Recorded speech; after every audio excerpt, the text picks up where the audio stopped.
Zai Miztiq. I am the founder of Miztiq International Private Limited, and one of the brand that we carry is Miztiq Art.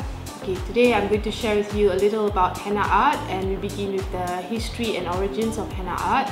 So henna originate, a lot of people think that henna comes from India, right? And it's like Indian art. It's very much known as that. But origin of henna, it is actually from Africa. Alright, so a lot of people have this idea that henna comes from India because the plants grow in India better. So the story goes back to a very long time. It's legendary. How true it is, we do not know, but this is what I learned. The henna art was presented by the Princess of Africa to the Princess of India. So when the Indian princess, when she received the henna art, she was very happy because everyone loves receiving gifts. And then she realized that the henna plant grew better in India. So that was when the king decided to reserve a plot of land, and they started growing and harvest henna plants in India. So as you understand right now, henna art, the henna is actually made from plants. It comes from the henna leaves, and then they actually pound it into powder. They mix a lot of stuffs like essential oils, aromatherapy, coffee, some tea for the stain, and that's how the henna paste is made of. Okay, so what is henna actually? As said, it is made from plants and it was pounded into powder. So as you see here, this is what the henna powder looks like. It's a little greenish. Light green represents the henna also for hair dye, and we have a slightly darker green, that is the one that we use for staining the hands and the skin. So henna has several purposes. So now we're going back to how do we actually mix the henna paste? How does it become a paste? So for the first step, we actually add henna powder and water and let it set for a while. After 3 to 6 hours, you actually add this oil. It's called kajaput oil. It's like an essential oil, or you can use some aroma oil to give it the aroma, and also this helps in making the henna stain redder. So you add this, you can add lemon juice, you can add some sugar to make the paste more, to give the paste a better consistency. And after it's all mixed up, you place it in a cone and you package it such.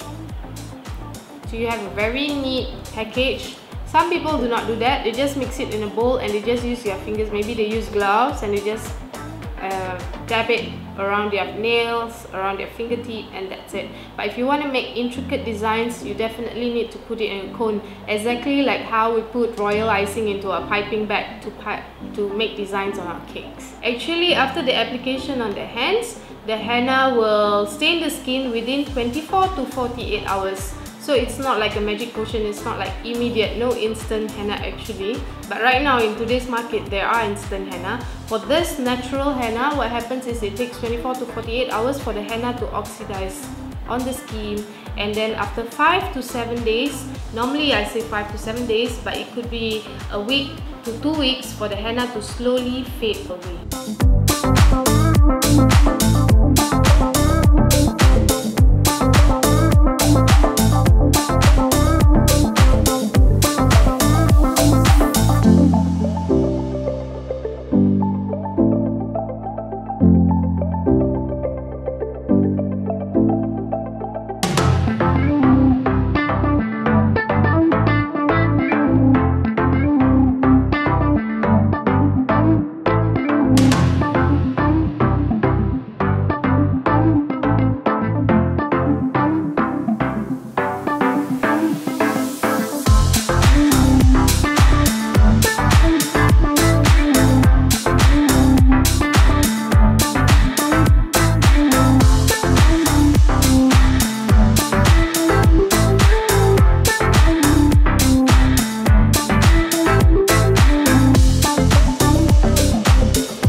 so what I just did for Shana's was a very traditional, intricate design, henna art design. It is made of a mandala design followed by a repeated pattern, and these are normally done for brides. So the henna normally are slightly higher. They use it for the palms, for the front of the hands, and even the feet. Yes. And this henna art that I just newly created for Shana's is made of our orchid design, and we have our SG50 symbol there, and we actually mix it with some tribal motifs and a little heart shape to represent our love for Singapore. So a lot of times people ask, how does henna work? Like every time I go to an event, people will say, hey, hi, so how does the henna work and how the henna stains? Now I'm going to share with you how henna art stains. So we just did a henna for Shana's, our lovely model, and we drew a traditional design here and a more fusion design. What happens is, after you apply the henna, it will take about 15 to 20 minutes to dry, especially in our season. If it's a cooler room or in a colder country, it may take up to an hour for the henna to dry because it will actually seep into the skin slowly. So it's better to let it dry naturally instead of putting it on a dryer or putting it in front of a fan. That is something that is important to know for you to give it the best stain. So today, when the henna is newly done, after an hour it will start dropping and falling off.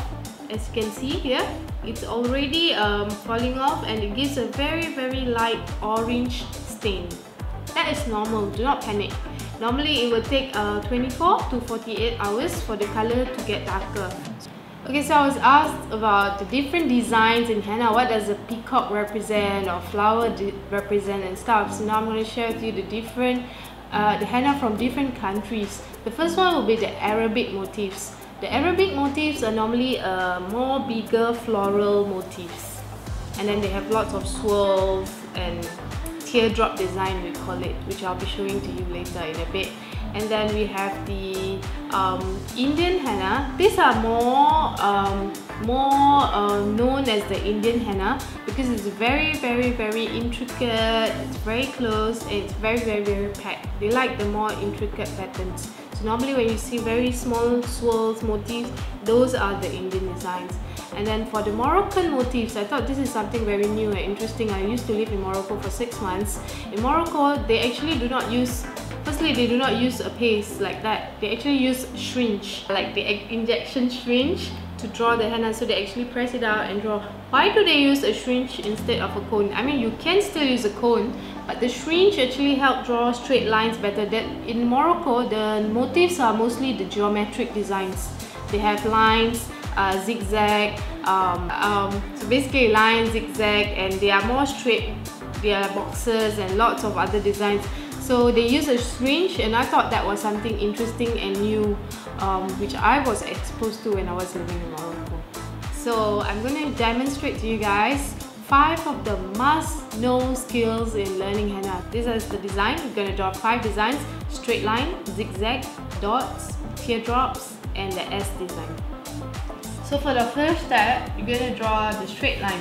A lot of people think drawing henna is just like a signature artwork, but it takes a lot of energy, a lot of focus, a lot of visualization. So you actually have to always rest your hands and use the second hand method to even draw just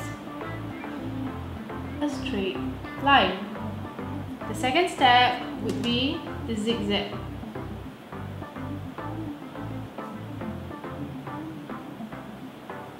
You always have to visualize where's the next design. You put little markings if you need to, a little dot, and then you put it down.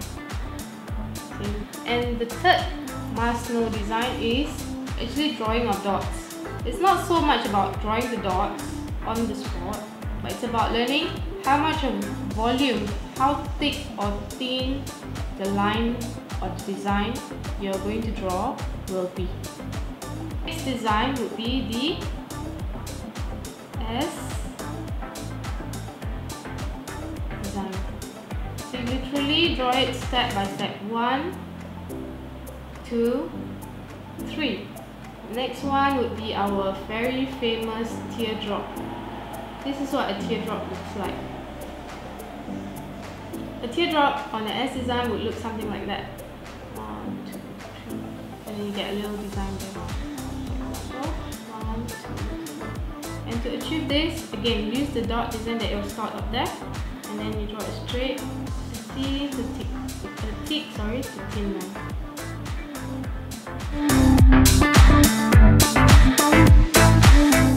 So these are the 5 must-know skills of learning henna. With these 5 skills, you'll be able to churn up many designs from any part of the world. Thank you for watching this video. I hope all of you have enjoyed the video, benefit from the video sharing, and I wish you all the best. Thank you.